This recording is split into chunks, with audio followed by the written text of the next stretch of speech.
Good afternoon. Hello, thank you for coming this afternoon. I'd like to welcome you to the Friends of the Montana Historical Society March Lecture Series. Our program today is Like Ripples in a Pond, Mary Ronan and Her Circle of Friends. Our speaker is Ellen Baumler, and I'd like to read just a little bio on Ellen. Ellen has been the interpretive historian at the Montana Historical Society since 1992. She has composed hundreds of signs for Montana's historical societies, developed historic walking tours, and written National Registry nominations. She is a member of the Humanities Montana Speakers Bureau and a 2011 recipient of the Governor's Award for the Humanities.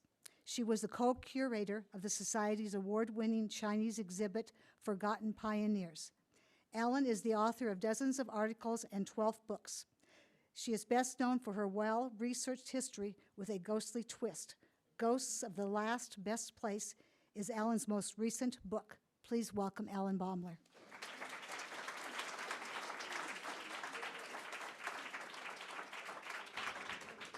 Can everybody hear me okay? Thank you for that nice introduction. And no ghosts today, though. We have a different topic today. It's really a pleasure to, first of all, introduce a special guest. Mary Ronan's great-granddaughter is with us.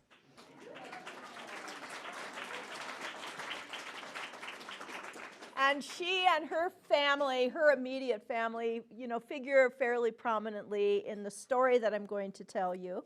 It's also rather appropriate that it just happened that this lecture fell on March 14th, which is upcoming to St. Patrick's Day. I think we couldn't probably find a better or more appropriate topic than Mary and her Irish Catholic roots. So I'd like to start out just by saying I think that the Ronan family legacy is really much larger than this room here. While historians, I think, are well aware of Peter Ronan's significant role as the Indian agent at the Flathead Reservation, it's really through Mary that the Ronan story has come down to us.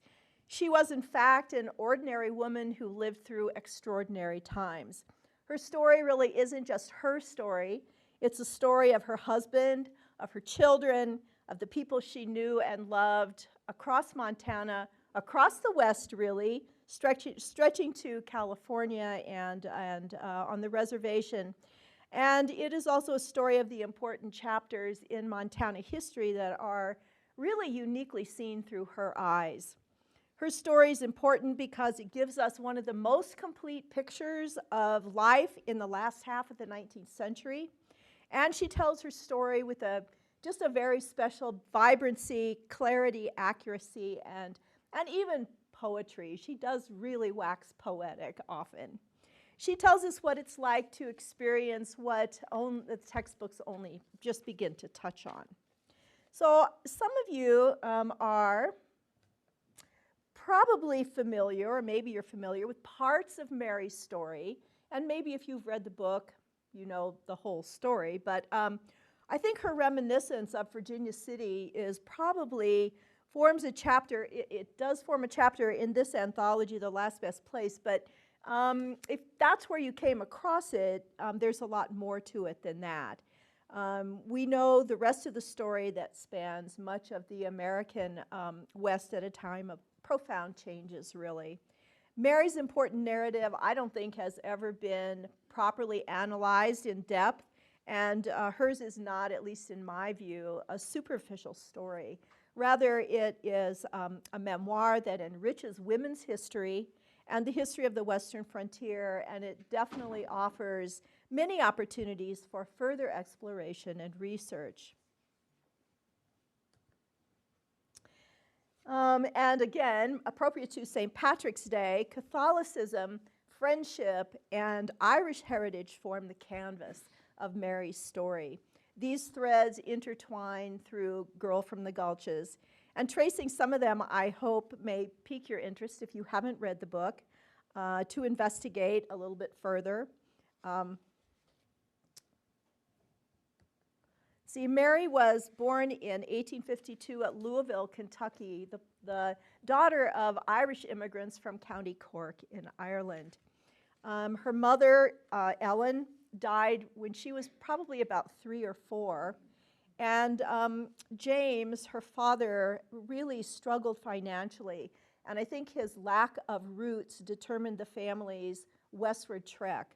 And they moved from Kentucky to Indiana, to Illinois, to Iowa, as he worked on building roads. And then finally to the plantation of slave-owning relatives at St. Joseph, Missouri, where Mary was left for a time. She learned about her Irish heritage on the trek from Missouri to Colorado, where her father had remarried. And on that wonderful trip, James taught her all the Gaelic songs that he knew from his childhood. And you know, that becomes a very important point in Mary's life and in her understanding later of different cultures, I think. So the family settled in Empire, Colorado, where Mary's little half-sister, Catherine Empire, was born. And very soon after that, in 1863, the family followed the gold rush to Bannock. James took up freighting. He was one of the first to bring a load of goods into Alder Gulch, if not the first, and left the family and then came back for them. And you know, it's really, to me, it's one of the most wonderful pieces of the book is this little story that Mary tells about how she caught the gold fever. And you know, and it tells us that kids caught that fever too. And she tells us how they were just about to go up the last hill, and her father's mules were panting up to the rise, and they stopped to let the mules rest, and they could see all this industry down below them. And Mary took up a stick, and she scratched her name in the dirt, and she planted her stick, and she said, "I stake my claim." And you know, I mean, that really kind of says it all. Children caught that gold fever too.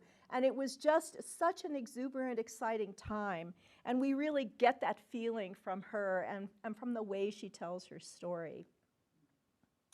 So in the colorful town of Virginia City, Mary did forge the very first links in a chain that became important throughout the rest of her life. In her very lyrical style, she writes about the first Catholic priest that she met in Montana, and that was Father Joseph Jorda. And she says, you know, how she came to know him very well. Catholic priests became very important in her molding as a person, I think. And anyway, she talks about how Father Jorda came all the way from St. Peter's to give the first Mass there in Virginia City. And she and her stepmother dressed the first altar, and she describes how that came about. And there were 2 young Irishmen there, Peter Ronan and John Caplis, who offered their unfinished cabin, you know, and they dressed the altar there. And it was there that she actually met Peter Ronan, who was her future husband. She was about 8, 9, or 10 then.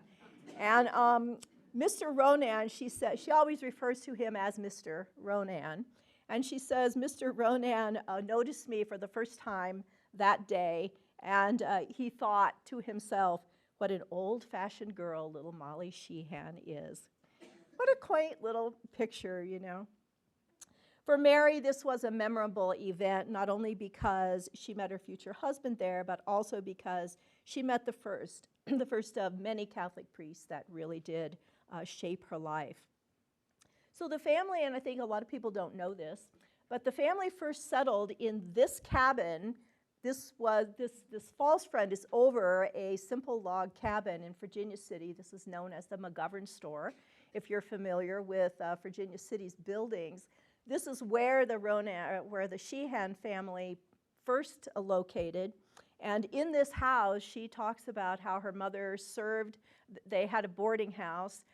And her stepmother served some of those folks that were later hanged by the vigilantes. It's a very interesting picture. And because of that, her father decided it wasn't a good place to have a boarding house, and so they moved to a different cabin off of the main street because of the potential dangers. But Mary, has this great time just with freedom because her father's away freighting most of the time, and her mother is busy with the baby, and Mary just gets to sort of run wild. And the stories that she tells are really wonderful. She and her little friend, Carrie Crane, pick wildflowers, and they pick goosefoot that grows in profusion over the mine tailings that the miners have thrown out. And they pick them in big bucketfuls, and they sell them to the boarding house tables, and they serve that for salad until her father finds out, which is not a ladylike thing to do, and so he puts a stop to that. But she also talks about, the violence, and there's one good friend of her mother's, Bridget McGrath, whose husband owned a saloon. It happens to be the very saloon where that famous bare knuckle fight, that's the longest one in the history of the West, I guess, took place. And she talks about how she was peeping through a hole in the fence to see some of that. So, she really does witness so many important events. And of course, this was a place mostly populated by men. And her perspective is, as a child, is really pretty interesting. She says that the miners are always very courteous to her and very nice to her. And her recollections, I think, though, are really not as superficial as they might seem. She does, of course, have the wonderful story about her beautiful new bonnet, and she and her little friend are allowed to clean the miners' sluice boxes after the miners are finished for the day. And so one day they go to clean this miner's sluice box, and they have their hairbrushes and straws, and they work the bottom of the sluice box with the straws to flick out the gold dust. It's too much trouble for the miners to clean out. And so what gold dust they find, they're allowed to keep. And so they're industriously working over this sluice box. Molly had a brand new bonnet that particular day. Her stepmother had probably, I don't know how she scrounged enough money and found pink ribbons in the mining camp, but she did. And she had made this beautiful bonnet for Mary, for Molly, and she puts it at the end of the sluice box, and the miner, as it turns out, isn't finished for the day. And he climbs the ladder at the end of the sluice box and pours a big bucket of dirty, muddy water down the sluice box, and it whooshes down, and guess what happens to the bonnet? So Mary tells us that she did the rudest thing she could think of, which was pop up, probably scared the miner half to death. He didn't know the girls were down there, and stamped her foot at him, which was a very rude thing for a little Victorian-era girl to do. And she said to him, "Mister, I'm never going to clean your sluice box again." And of course, that turned out to be Peter Ronan, who later became her husband, and he never let her forget that incident. The other interesting thing, I think, is that Mary's her family's political views are very interesting, and that sort of comes out in who she talks about and who she doesn't talk about here in Virginia City and later in Helena also. She did go to Professor Dimsdale's school. Professor Dimsdale, I think, must have been not a very good teacher, because I don't think he paid very much attention. She tells us how, he's the one who wrote The Vigilantes of Montana, Montana's first book. And she talks about how he's always writing at his desk and really didn't pay very much attention to the kids. And so she gets away with quite a few things. But she also talks about how the word that the assassination of President Lincoln came in April of 1865, and it was the fastest news ever got to Virginia City. It took 2 weeks. And when they got news that this had happened, the girls in the school said, "Come on, Mary, you're a Kentucky girl. let's celebrate the death of this president. And she danced around the room with the girls, and her father is shocked to learn that she did that. And it really does, it really does say something about the family, because then her father says, "I'm ashamed of you, Molly. I'm a Democrat, but I am first and always for the Union and for Lincoln," which I think is a very telling thing. And you can visit Dimsdale School. Actually, it's been moved from Virginia City, but it is now in the back of Nevada City. If you ever visit Nevada City, be sure and go and take a look at that. So the gold strike at Last Chance in 1864 opened new opportunities for a lot of people, and also for the Sheehans. And in 1865, like many of their neighbors, they came to the new town of Helena. This is, of course, the first photograph that was taken of Helena, right at the time when everyone was moving here from Virginia City. And Mary was very much enamored of Helena. She has these wonderful descriptions of what it was like to live here, what it was like to explore, how the road would end in a mining hole, and she has a lot of really wonderful descriptions. She was enamored of the new settlement and really just sort of charms us with her lyrical descriptions. But she also talks about the Hangman's Tree and how the first public school was up on the corner of Rodney and Broadway. And so she walked up to the school one day, and she talks about how the boys were all standing in the schoolyard pointing down towards Davis Gulch. And they were all, pointing down there and whispering. And she went to see, and there was someone hanging on the tree, and she in her firsthand description, she talks about that, and she says it's something she never forgot. And the thing that made the biggest impression on her was the person's disheveled clothing and his wrinkled boots. Well, the way she describes those boots, she doesn't say who the person is, but I think I know who it was, because in the year 1933, a coffin was unearthed in Davis Street, and this person had on a very distinctive pair of boots, and I'm just pretty sure that that's the person that she's talking about. At any rate, that's probably neither here nor there. But anyway, she does have this very interesting and rather telling description of that. So the Sheehan family moved into a cabin like the Pioneer Cabin here in Helena. The cabin was apparently at the foot of Broadway, the way she describes it. And she tells us what it was like inside. It's wonderful to have those really homey descriptions.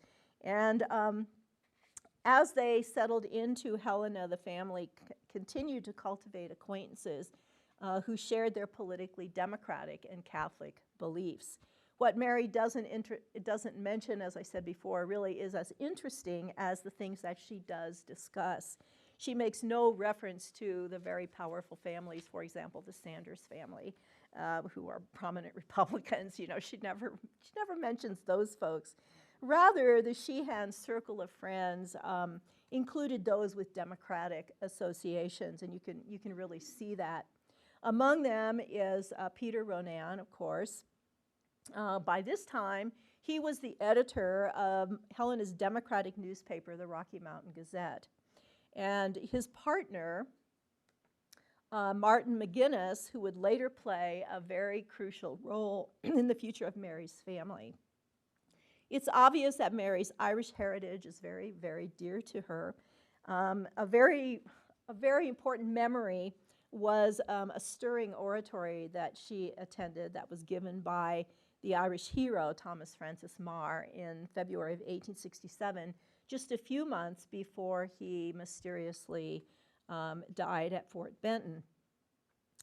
And a few months after that, Mary had a little half-brother that was born named James, and she was allowed to give this little brother his middle name. And so she chose Francis after the dashing general. So James Francis Sheehan always carried a memory of the dashing general there. In Helena, Mary's Catholic roots were more firmly planted, and she later observed that this probably accounts for growing up with all this viciousness that she was sort of unaware of, or just sort of took it for granted. This is the Broadway Hill as it looked back in the 1870s.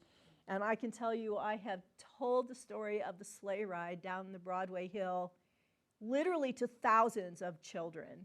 And they absolutely love that story every time I tell it, about how the kids were decorating the Cathedral of the Sacred Hearts of Jesus and Mary, which was behind the Methodist Church. You can see the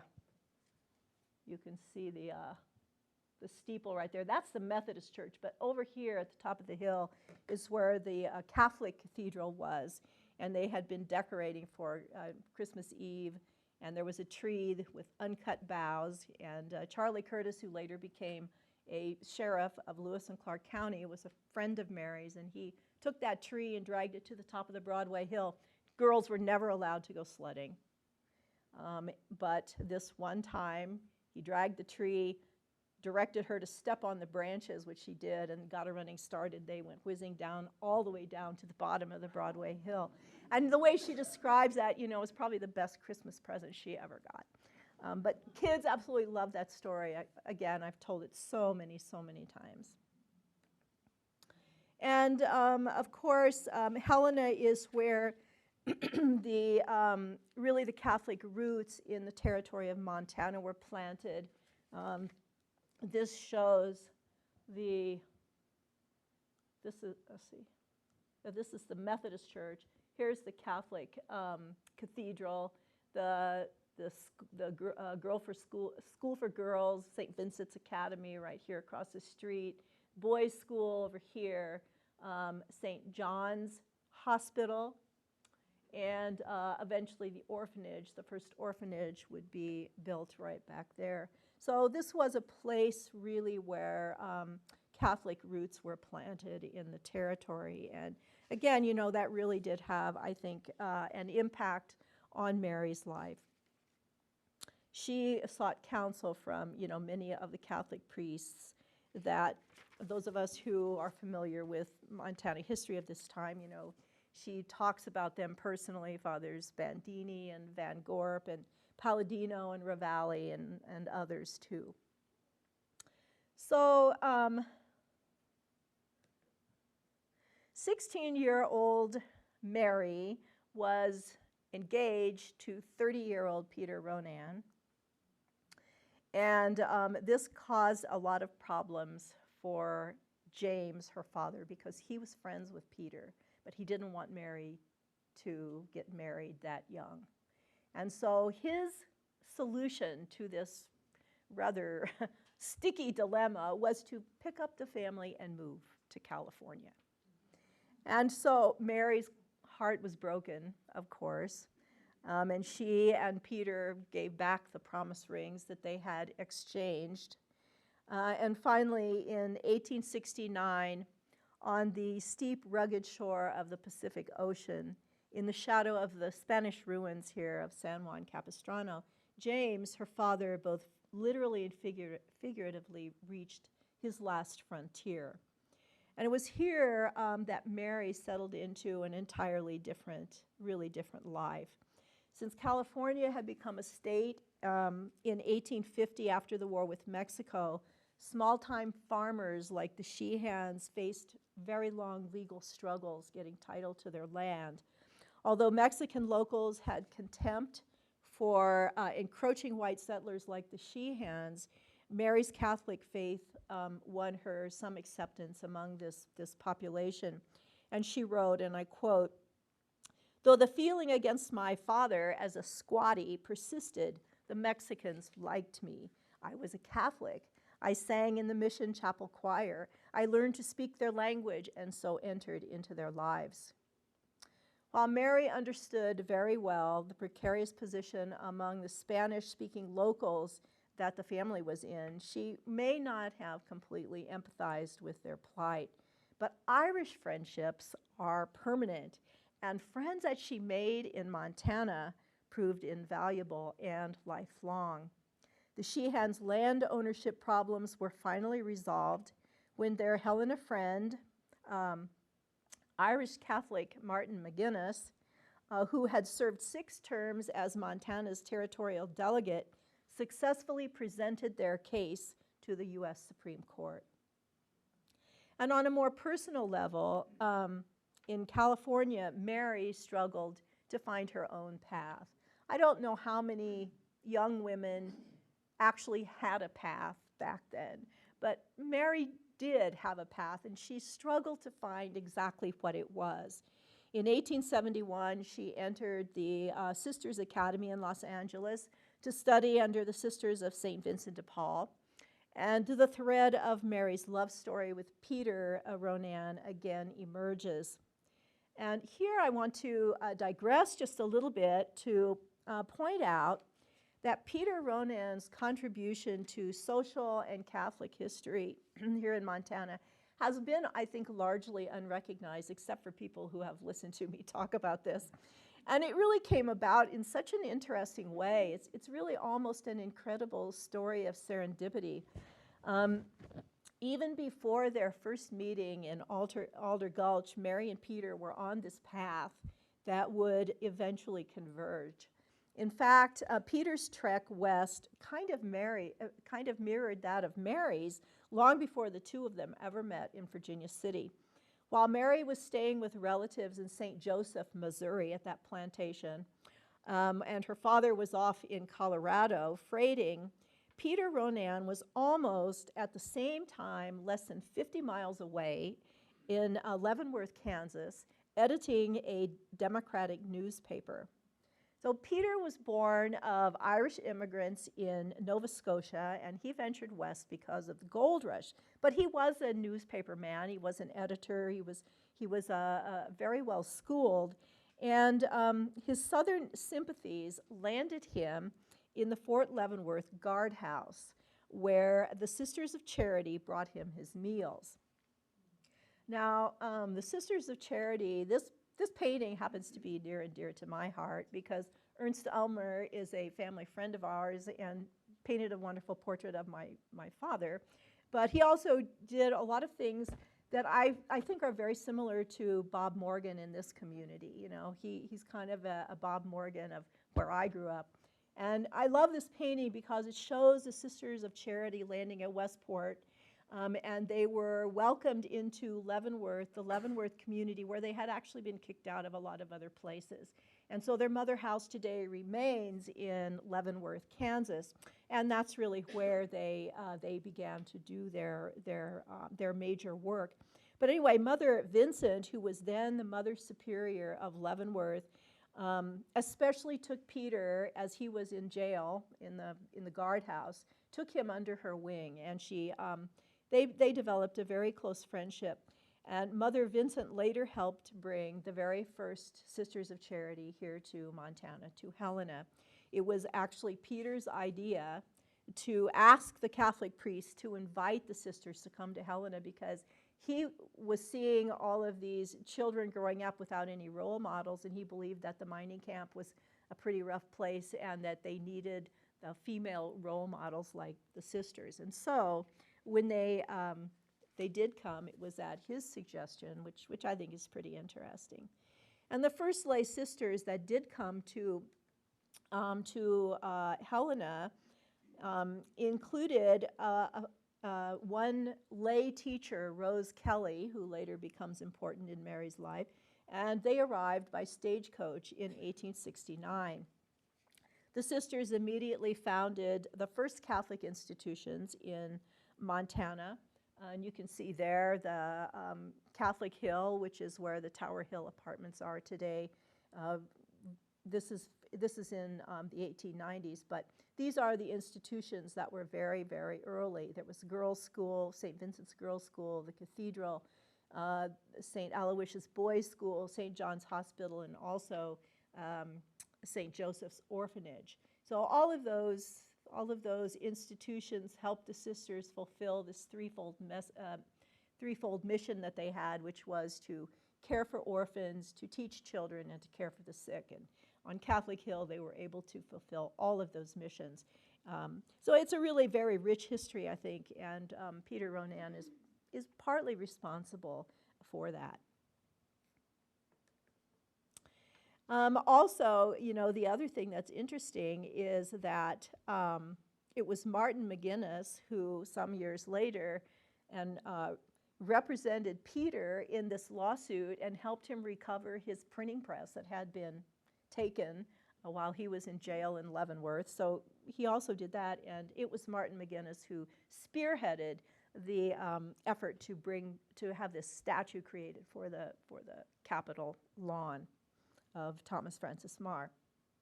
So there are a lot of really interesting interconnections. So while Mary was attending school in Los Angeles, Montana connections resurfaced for her in California.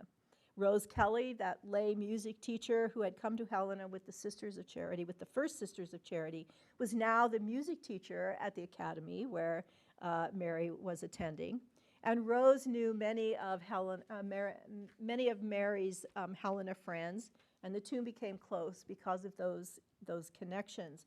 Rose introduced Mary to a new set of acquaintances, and the sanctuary of the Sisters' School, and Mrs. Bridget McGrath, who shows up in Los Angeles at this time, was the friend from Alder Gulch, and her family had followed a similar path to California. All of these folks helped ease Mary's homesickness at being away from her family for the very first time. So these and other friendships that were forged in Montana really were like ripples in a pond, you know, and they created wider circles throughout Mary's life, which I think it's really hard to imagine a place with small population like that where stories are so interconnected. Meanwhile, while Mary's in school in Los Angeles, Peter Ronan pioneered the newspaper business here in Helena with the Rocky Mountain Gazette. The Catholic priests that Mary had known here and Martin McGuinness's wife Louise served as go-betweens, rekindling this relationship between Mary and Peter.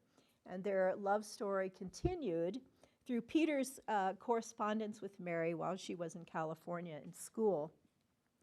And here I think Mary's narrative touches upon her very difficult life choice.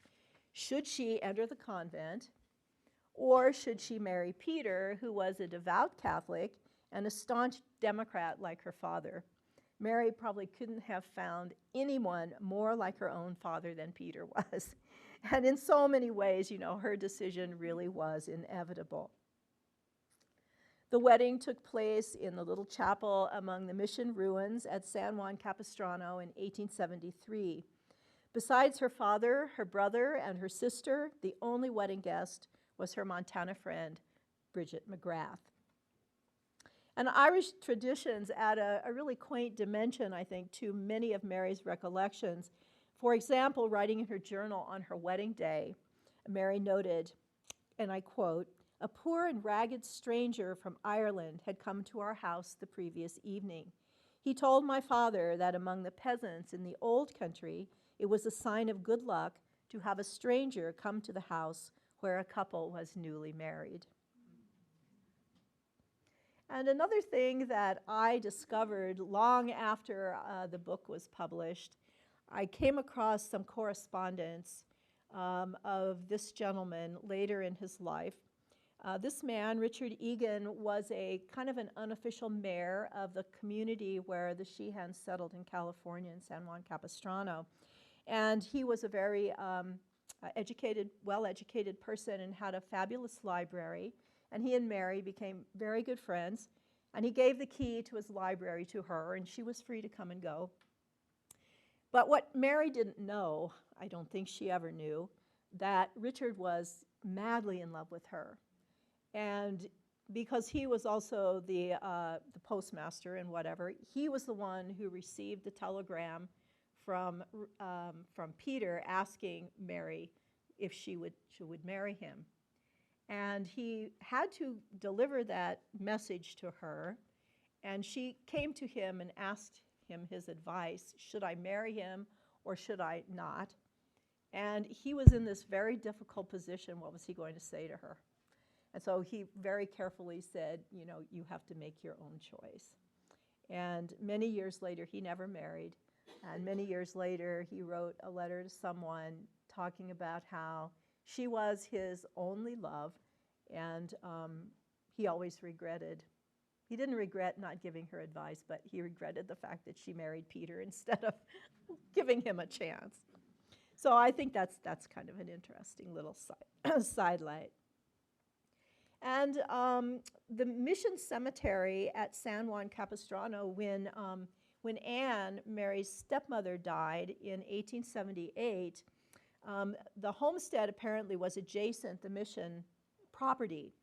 And James Sheehan donated the land to bury his wife, Anne, and that became the first burial in the cemetery that is today adjacent to the mission grounds. And that was on land donated by James Sheehan. So the newlyweds, Peter and Mary, returned to Montana, where in 1877 Peter was appointed the Confederated Tribes of the Flathead Reservation's agent. He succeeded 10 other agents who, most of them were fired. One died, I think, and a couple of them quit. And he had a very, very difficult job ahead of him. They moved to the Flathead Reservation, where Mary raised her 8 children. Peter's 16 years of service saw very bitter conflicts. The Nez Perce War, opposition to the building of the railroad, the exodus of Charlot, and the Flathead from the Bitterroot Valley. Peter's primary goals for the tribes under his protection were to instill in them the habits and practice of agriculture, education, and religion, specifically Catholicism. So these goals to us today seem, very unrealistic and even misguided. But in the context of the times and the job that Peter had to do, he was a most successful agent. And even today, people up on the reservation know who he was and respect him. Mary offers details of colorful celebrations that were arranged at holiday times for the Indians as a substitute for war and scalp dances, and that's Mary's terminology, not mine. And these were activities that Peter was under federal orders to prohibit. Religion was a very important part of reservation life, and the Sisters of Providence and nearby St. Ignatius sent young students to help in the household, in Mary's household. And on holidays, they would travel to St. Ignatius to spend time there. The girls would stay at the Sisters of Providence convent, which is here, and the boys in the family would stay with the priests. And Mary writes about that time, how those days shine in my memory, she says, comparable to the young matron who takes her children into the peace and order and freedom from household responsibilities that her own devoted mother's home affords. So these nuns really sort of adopted her, and she looked at them as mother figures. She really never did have her own mother to nurture her, and so it was an interesting substitute. And that little house still stands today on the property of St. Ignatius Mission. Mary's vignettes of the Indians that she knew and admired really are very rare personal glimpses that you have to understand in the context of the times. You're talking about a Victorian woman writing about this other culture, and the terminology that she uses may be shocking to us today, but it's evident that Mary really loved these people, and she and her husband wanted to do the best for them that they could. And she certainly supported Peter's desire to bring Catholicism to indigenous people. But Mary's experiences with the Mexicans in California and then the Indians here in Montana, who were both victims of encroaching civilization, white settlement, form a very interesting parallel that I think offers a great opportunity, especially for classroom discussion. And one of the really great stories in the book has to do with Chief Arley, who was a very formidable person. And Mary, when she was fairly new to the reservation, she had never met him, and she was terrified of meeting him. And she talks about how one day she had washed her hair. You can see how long her hair is, and it was red.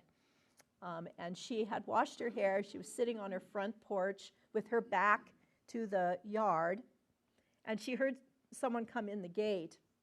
And she kind of looked around, and she thought, oh my goodness, it's Chief Arley and his interpreter. What am I going to do? I'm so scared. And so she turned back around and sort of pretended that she didn't see them. And pretty soon she heard someone come up on the porch and come up behind her and grabbed her by the hair like this and began to go like this. And the interpreter said, oh, Mrs. Ronan, don't worry. It's just Chief Arley. He's never seen hair as long as yours, and he wants to measure it in the Indian way so that he can go home and tell his wife how many hands long it is. And that's how she met Arley, and they did become good friends. But, she tells that story. It's really wonderful. And, a point of language, I think, also links Mary's background in a very important way. Her father, as I mentioned before, taught her these Gaelic songs as a very young child, and she learned to speak this. She didn't learn to speak it, but she learned to articulate, I guess, the guttural Celtic brogue. And whether she really understood the words, I don't know. I think she probably didn't. But it enabled her to speak Spanish when she lived in California, and it also enabled her to learn and speak the Salish language, because it is a language that is very, very Celtic sounding. In fact, one of the charges that Jefferson made to Lewis and Clark was to discover the truth or untruth of the legend of Madoc. I don't know if you know this little story, but Madoc was the Welsh prince who supposedly founded the first colony here in what became the United States in the South. And he supposedly was here like in the 9th century or something, and then intermarried, his colony intermarried with the Indians, and so there were these Indians that spoke Celtic. And so when Lewis and Clark met the Salish for the first time and heard their speech, they were convinced that this was the lost tribe of Madoc. And so Mary, she probably never made that connection, but because she could speak this Celtic brogue, it was easy for her to speak this guttural Salish language, and she learned to speak it fluently. And she says, that it was really unfortunate that she didn't make sure her children also learned to speak it, because they could have. They did have that opportunity. So there are certain landmarks and places that are named for the Ronan family. Certainly Mount Ronan is one. And another is Lake Mary Ronan, who is named after not only Mary, the mom, but also the daughter Mary. And as we might talk a little bit later, Mary might tell us how these names are so infuriatingly recycled in the family. It's hard to tell who's who sometimes. And also, of course, the town of Ronan is named for Peter. After Peter's death, Peter died of a heart attack suddenly in 1893. The Ronans were able to remain at the agency until 1898. And the reason that they remained there is because the elder daughter, also Mary, married Joseph Carter, who was the clerk to Peter. When Peter passed away, Joseph Carter took over temporarily as Indian agent, and so the family was allowed to stay.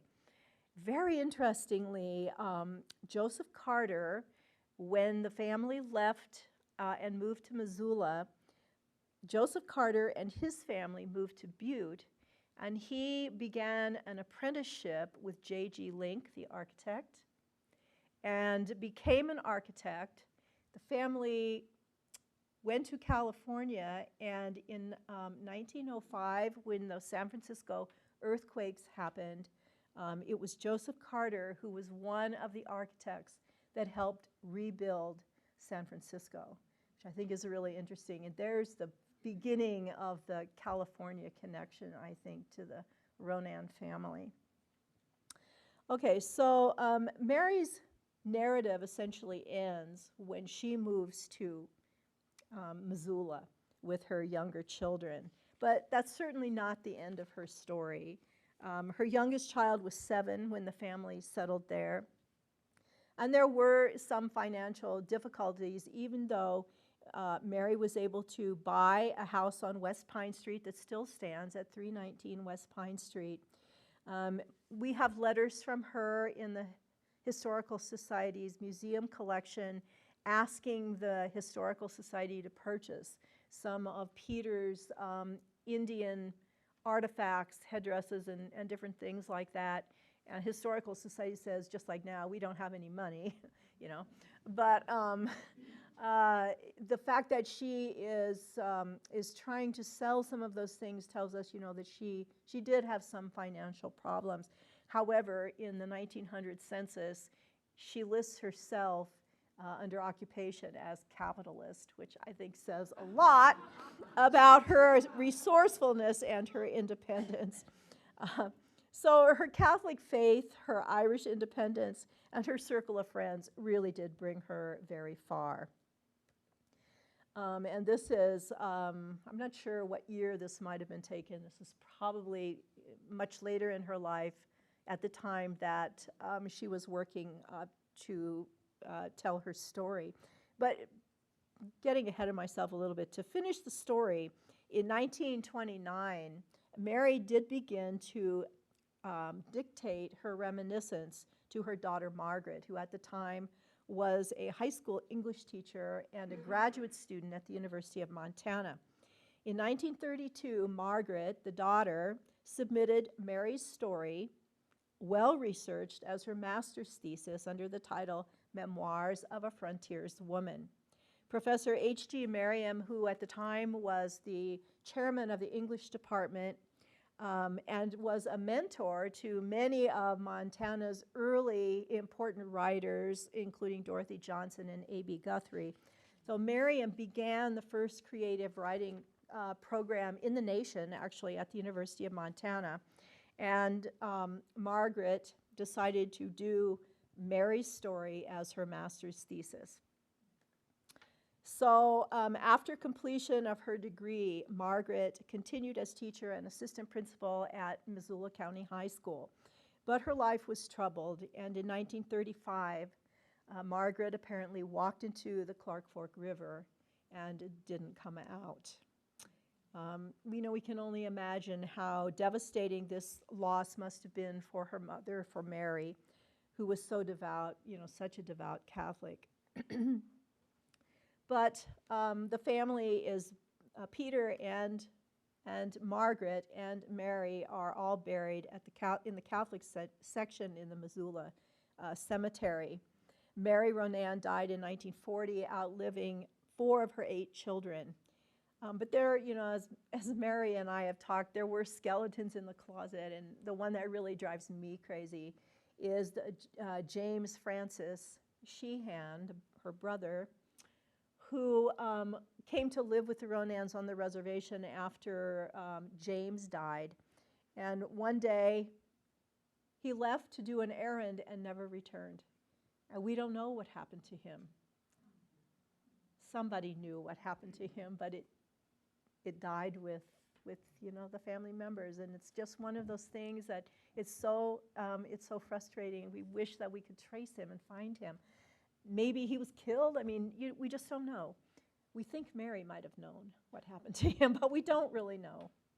Anyway, it's just one of those things, you know, family secrets are sometimes never do come out. Some do come out. So in 1973, Professor Merriam, who sat on this manuscript until he was 90 years old, I think he was, you know, concerned about the feelings of the family and really recognized the story was important, but he didn't want to do anything with it, I think, because he was worried about offending family members. So in 1973, at the age of 90, Merriam did publish an edition of the manuscript that was done by Margaret. And Merriam's one paragraph preface noted his omission of all the personal information. So the thread of love letters between Mary and Peter is missing from that original publication. And he made no mention of Margaret's untimely death. So I came across this monumental tome when I was trying to find something engaging for my evening students at the College of Technology way back in, I don't know, 2000 or something. I wanted to find something that would pique their interest and keep them from falling asleep, you know, in this 3-hour class at night. And we did do quite a bit with Mary's original story from The Last Best Place, just that Virginia City part. But then I kept thinking there must be more to the story, and I wondered what it was. And I discovered this manuscript here, and I knew that somebody had to do a new edition to tell the rest of the story. And I think it's not going to be me. I can't type this, you know. I'm a horrible typist, but you know, we have to get this typed into a computer in order to work with it. And so actually, it's interesting how things do come full circle. I just hit on this idea. My daughter was a 9th grader at the time at Helena High. She was in a lot of trouble. Her grades were bad. She was trying to get away from a bad group of friends that she had. And so I thought to myself, well, maybe she would take a job. So I said, would you like to type this manuscript for me? She was a great typist, and she said, okay, I'll do it. So almost that whole year after school, she would come home. She would ignore the phone ringing. She would type, and she typed that manuscript flawlessly. She really did. And it never would have gotten done had she not done that. And really, I credit Mary for bringing her out of the doldrums, and she ended up a presidential scholar at U of M. But, you know, it really was something important. It became a mother-daughter project. And right in the middle of it, I was up in the library one day, and this lady walked in, and she said, does anybody know anything about my great-grandmother, Mary Ronan? I do, I said. And so that's how I became acquainted with Mary Brewer. And we, you know, we've become very good friends. But, you know, I have to say that the book never would have happened had her family not been so supportive. Her mother Grace was very supportive and excited to see the manuscript published in its entirety. And I can't tell you how much I appreciate the support of her family. There's also another branch of the Ronan family, Bob, who is here in Helena. He came to one of my talks one time, and I had never met him, and I don't think Mary's met him, and they're cousins. But he came to my talk, one of my talks very early on, and brought this big, long box with him. And at the end of the talk, he said, well, my name is Robert Ronan. I have something I want to show you that you might be interested in. And he opened this gun case, and there was the gun stock that she describes how Father Ravalli carved this for Peter for his birthday. It was really just very, very touching that he would bring that. And to see it was really something. There's a beautiful description of it in the book. Anyway, so I feel close to the Ronan family, and they've been wonderful, and they've been very supportive. So anyway, that's sort of how the book came to be written, and really, you know, like ripples in a pond, if people read this book and tell their friends about it, and their friends read it, and it really is a story that's way larger than just Montana, because I think that there are people out there that would really enjoy this. I think it should be on the best 100 books of Montana. Why it's not on there, I don't know. But if they do another list, it should be here. So I would be glad to answer questions, and Mary also would be glad to answer questions if you have any. Yes.